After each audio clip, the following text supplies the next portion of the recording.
Beating a Dundee club ain't for everybody. Welcome back to Fog Football. Dundee United 0, Celtic 0. The Celtic Flu Boys couldn't get the job done today as Brendan Rodgers suffers his second drop points of the season. It wasn't a good win for Big Jim, but it was a good draw. So aye, we'll leave it at that. He is a good draw. Big Jim Goodwin, he'd sell out arenas. He sold out Tannadice today single-handedly. But I tell you what, let's put a bit of praise on Dundee United before we get into Celtic. Before we get into Celtic, let's put a bit of praise on Son of Scotland, yours truly. Who predicted a draw in this match? Me predicted a draw. Who predicted 3-0 Celtic? You predicted 3-0 Celtic. Correction. I went 9-0 Dundee United. You wouldn't let me have it, so I went 4-0 Celtic. Well, there's a reason I wouldn't let you have it, because it was never going to happen. What was closer? Technically 4-0 and 9-0 is the same distance away from 0-0. Hold on. In a weird way. I went a draw, so closer. Well, you're closer, but anyway. Get it right up, yous. Get it right up, yous. Exactly. Everyone who doubted his prediction. Aye, everyone who doubt it. I know what I'm talking about. You know, but this is many weeks. A draw at Ibrox, a draw at Tannadice against Celtic. Jim Goodwin, newly promoted. We owe him an apology. Yeah, especially me, and tell you what. He walked with a duffel bag with his P45 a few years ago. Now he's walking with Brendan Rodgers' head across Tannadice. Aye, a big cup of his tears, man. Cup of his tears. Big victory. He'll be drinking them into the night. Their tears will last him the weekend. But here, is this a draw that keeps Aberdeen in the title fight, or? I don't know. I think the Aberdeen title fight is maybe if it came a month ago. Nah, Aberdeen are done, folks. Aberdeen are done, but anyway. Here, I think it's a draw that might make Aberdeen finish below Dundee United. I've been saying this for the past few weeks. I think Dundee United could catch Aberdeen. And I remember Dundee United a couple weeks ago drew against Kelly and they were robbed in that game. Should have won. Wasn't a penalty. Yep. Late minute pen for Kelly to equalise. So Dundee United could have been even closer to Aberdeen. So, yeah, see the way things are going, I'm predicting it. I'm sticking my neck out. Aberdeen are going to finish below Dundee United. Yep. And who knows, maybe even Motherwell. Aberdeen were... But this is Celtic Dundee United review, so I'm not going to sit here and talk about Aberdeen, but I will just sum it up in about 15 seconds. I said it from the beginning of the season. They were overrated. They were getting lucky. They were winning every game by one goal. And everyone said, oh, you're bitter. You're jealous that Hearts are down there. Aberdeen are great. Aberdeen are the third best. Aberdeen are the second best team. Better than Rangers. 100 miles better than Rangers. Oh, the only two good teams in the league are Aberdeen and Celtic. And we're Aberdeen now. On form, the worst team in the league. So get it right up, East. I'd say they're still better than Hearts on form. Nah, man. Absolutely not. They're a shite team. They've been found out. And now they're going down. I mean, they lost to Hibs, for God's sake. That's what it is. They're going down? I mean, they're going down the table, not down the championship, but, you know. Anyway, right, Dundee United, Celtic, Tannadice. I predicted a 1-1 draw, but, you know, I'll take it. I didn't get the scoreline correct. I got the, you know what, though? I mean, not me, a brave man or a liar would have predicted Celtic, I think, to not score. There's a difference between thinking Celtic could be held for a draw and thinking that Celtic would be shut out. I didn't necessarily see a 0-0. I thought Dundee United would need to limit them to a low amount of goals. That's why I went 1-1. I could have also seen a 2-2. I didn't see a 0-0 coming though. And for you to keep a clean sheet against Celtic, you need to do something right, or you need Celtic to have a really off day, combination of both. So fair play to Jim Goodwin. I actually thought that at the start of the season he would win the sack race potentially. I thought he was the favourite for that, or if not one of the favourites. And it's not turned out that way. And in fact, I mean, I'd be offering him a big contract right now. Doesn't take the fact that I think that up until this season his Dundee United career's flopped. I think that he did really poorly to take them down. In his first season, he went into the last 5 games. He went into the post-split, not last. And then they ended up losing all 5 games. Yep. I thought that was shocking. It swings and roundabouts, so you don't know if you sack him after that season. Yeah, but he'd done pretty well, remember, to actually get off the bottom of the table. Yeah. His form was decent, and then when he got into post-split against the teams in the bottom 6, playing the 5 teams in the bottom 6, and then he lost every game. And then last season, I thought he should have smoked the championship, and he didn't really. You know, it was a pretty close fight with Rafe Rovers, so I'm thinking this season... Obviously, you know, that's twice where he's took them down, and then after getting them into a position where they shouldn't have went down, and then he struggled to win the championship. I'm thinking this season, you know, give him till about Christmas, he'll be gone. But give him to Christmas, and he'll, I believe, be sitting 4th, chasing down Aberdeen. So congratulations to him. I think Dundee United are a team who have actually been pretty unlucky this season. And I think this proves which sums up how good they are. If you're a solid team and you've got a guy that can score goals, then you're going to do well. Down. And what we've seen for Dundee United is that they are a solid team. And in Dalby, they've got a guy that can score goals. So they're going to be good. They're going to finish top 6, no doubt about it. And it just shows you, right?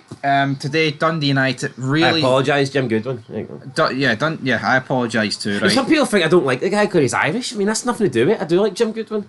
Whenever I just thought he was going to get sacked. That doesn't mean I hate the guy. Put it this I actually like the guy. When you lose against Darvel either side of a 5 and a 6-0 drumming, I think you need to go. Fuck, I was almost in tears watching him walk across the pitch, man. That was heartbreaking stuff. Tears of joy of the day, though, wasn't it? It was like happy tears. What a difference a couple of years makes. But right, Celtic had a flu outbreak, so they had a lot of changes. Well, I say a lot. You seen Yang come in, Ralston, Welsh, Scales at the back with Taylor. That back four is not good. I'm delighted. This gives Hearts a chance to close the gap to Celtic to about 67 points or something. Something like that. I'm buzzing. Brilliant, but here a lot's being made about Celtic's B team didn't make the most today. Kept a clean sheet. Hold on, how can we really? What's this got to? I don't see how we can bash the back four. And you know what? I guarantee you that Ralston and Welsh. I bet you they are getting pelters. They come in and we don't win. Yeah, I could accept giving them pelters if it was a scoring draw, like a 2-2 or a 3-3. But it was 0-0, so therefore. You've got to look at the more established players. Where was Captain Kalmak? Where was Kyogo? Oh, Kyogo. Where was he? He missed a few chances. Hatate? Maeda? I don't know. I think the worst player was Yang. You've got your 3 Japanese players in there, man. Them alone should be enough. No, and Captain Kalmak in the middle, so... I mean, let's be honest, man. Luke McCowan, everyone's been saying that Luke McCowan probably should be starting. Yeah. And he finally gets a start, and he was probably Celtic's best player. So reel it in on Luke McCowan, but no, I'm not bashing. What I'm saying is, I'm trying to disprove this narrative that somehow Celtic had a really weakened team today. Yeah, and you know what, right? See, before the game, I reckon people would have been happy with Luke McCowan in the team. No, I agree. I think he deserved to start. See, Yang though, he was really poor. Well, Yang's not good enough for Celtic. No, he's not. That's it. They should look to strengthen on that, but. I mean, they didn't really have any flu issues in the middle of the park, but do you not think it's worrying if you're Arnie Engels that you didn't get on in this game to the 86th minute? No, that is worrying, but what I would, especially considering it was 0-0, Celtic failing to break the deadlock. Like, he's bringing on the likes of Luis Palma and Adea before you. And at least with Adea, it's like, well, he's a striker, 2 up top with Kyogo. I said Yang's not good enough. Is he good enough as a rotation player? But you could argue that this is rotation. Aye. So he's not. You know what I mean? Well, so you're going to pinpoint this draw on him? But it's not only this game, though. You know, I don't think... He ain't good enough, no. It's like, O and Yang, they're a step below the rest. You know what I mean? They're just they're no good enough, and it's the same with Ralston. The same with Welsh. They're not good enough, even though I thought they were alright today. Scales is... I don't You don't think Ralston's good enough? No. It's a second choice right back. Don't get me wrong, he'll do a job for you, but if Alistair Johnson misses 4 months of a season, you have to start Anthony Ralston. How good do you think the second choice right back can be without them being unhappy about the lack of game time? I mean, that's something you need to factor in. Look at Yang. Look at the lack of time Yang gets. You're not going to get a great quality player that would be happy with the game time that Yang gets. I think you need to take that into consideration. No, but if Yang was better, he'd get more minutes. That's just how it goes. You know what I mean? I think that is more... There's a reason why Taylor and Fillet seem to be a wee bit more, even at the minute. Versatile, switching up. It's like, I think Celtic are at the position where they need to have 2 players in every position in order to build and go forward for Champions League. Champions League, longer games. Ralston's not longer games, I think more games. It's incredible. Well, I mean, technically games are longer now because of VAR and shit. So. It's incredible how many minutes Ralston gets for Scotland and Celtic in, European competitions. Well, but I think it's embarrassing the amount of minutes he gets for Scotland, considering he's not the Celtic number 1. Yeah, honestly it is. But I mean, let's dive into the game, right? I thought Dundee United were really good. And frustrations for me is like, yeah, they're playing a low block, but it's like they limited Celtic to nothing really today. Like there was a couple of good saves, from Walton, but at the end of the day, Dundee United didn't make any mistakes for me. Honestly, watched most of the game, and no mistakes. Celtic didn't score. Now it's the first game Celtic haven't scored this season. You do have to get the odd bit of luck there, but I mean, honestly, there's not really much to report on in this game of football. Hatate made a mistake. Middleton got a shot away from it. Schmeichel didn't really have to make any great saves, so to speak. Dundee United had a few corners that troubled Celtic to a degree. Ida dragged a shot wide into the advertising board. Luke McCowan, he always looks lively, and you know what? Luke McCowan, definitely, I'd probably say, is Luke McCowan the sign of the season?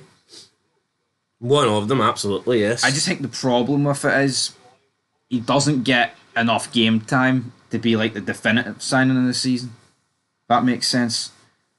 If he was starting every game, and I think he should be starting every game, man. But I do think at Celtic there's going to be an element. Well, we paid 11 million for Engels. We paid way more for Bernardo as well.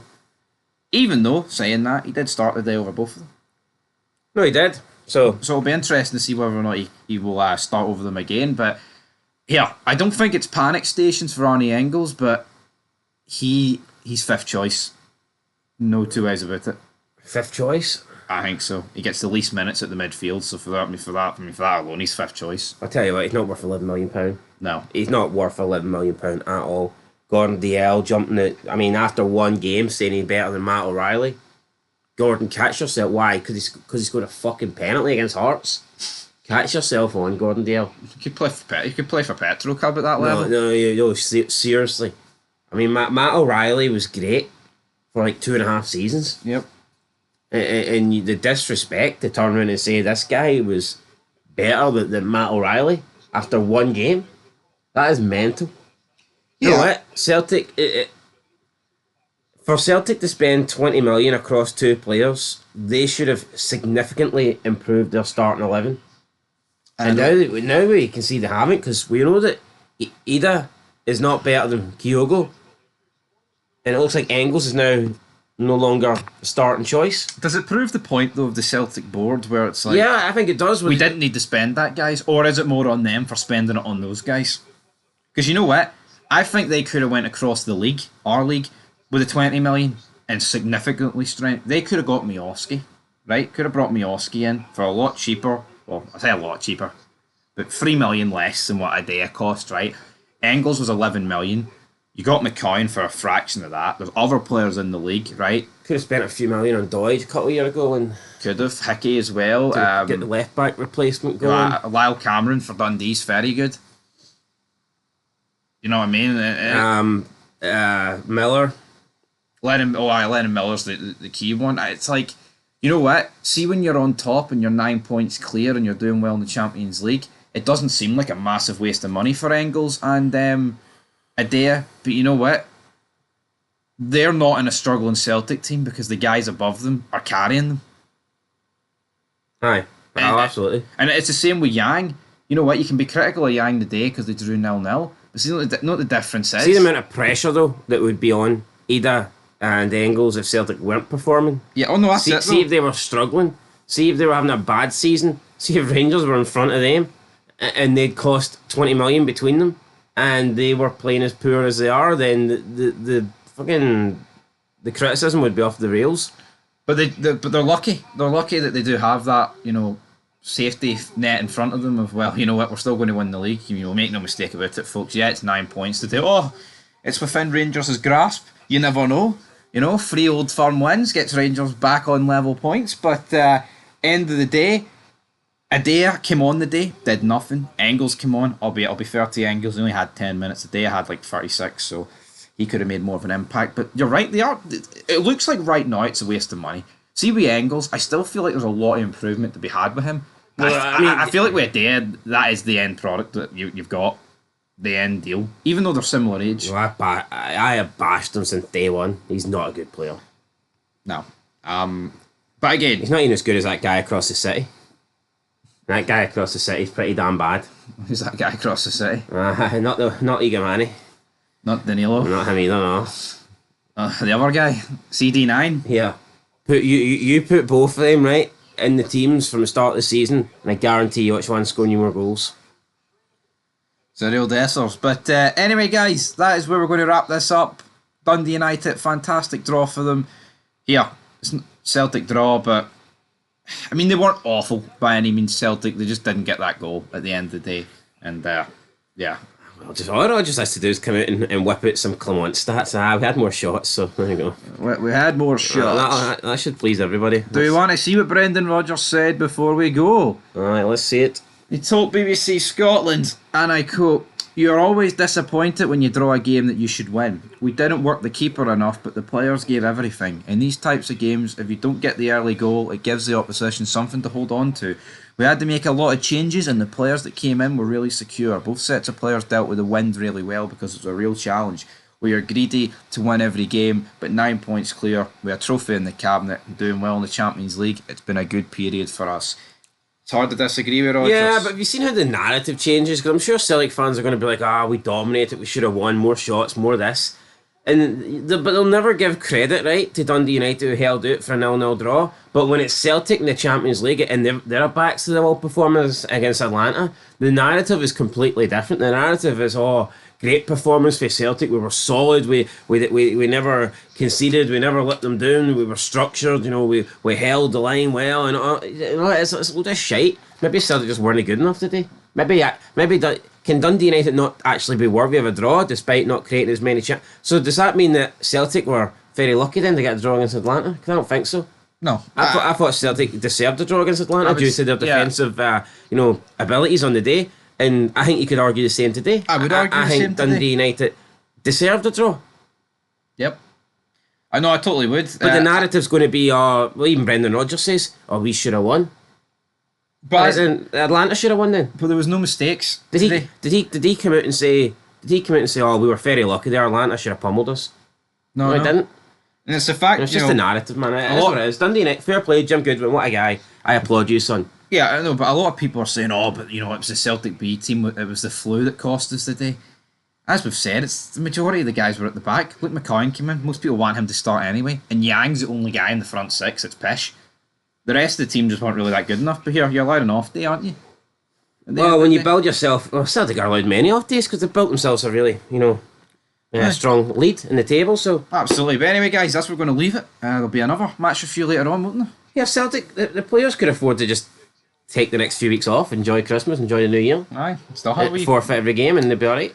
Forfeit the one on the 2nd as well. They might not need to, though. It's Thursday nights, and right, before we end it, does this give Rangers a wee bit of hope? Of course it does. See if Rangers can... I don't expect Celtic to drop any more points before the Old Firm game. I think it's 2 home games for Celtic. Yeah, I don't expect them to drop any more points, but the gap's 9. If Rangers win every game and they get to the Old Firm game, it's 9. If they beat them on January 2nd, then of course there's a title fight on. Of course, well, that would be 6 points. Oh, absolutely. That would be 5 points. Rangers would have taken out of Celtic, right? Monkey would be off the back. That would be 5 points. Rangers would have taken out of Celtic, right? In the space of a few weeks. There's almost half the gap that Celtic had. Clement would have got his first win over Celtic, and they would have had momentum. I mean, absolutely. Yeah. I think Rangers will beat Celtic. I'm not too sure.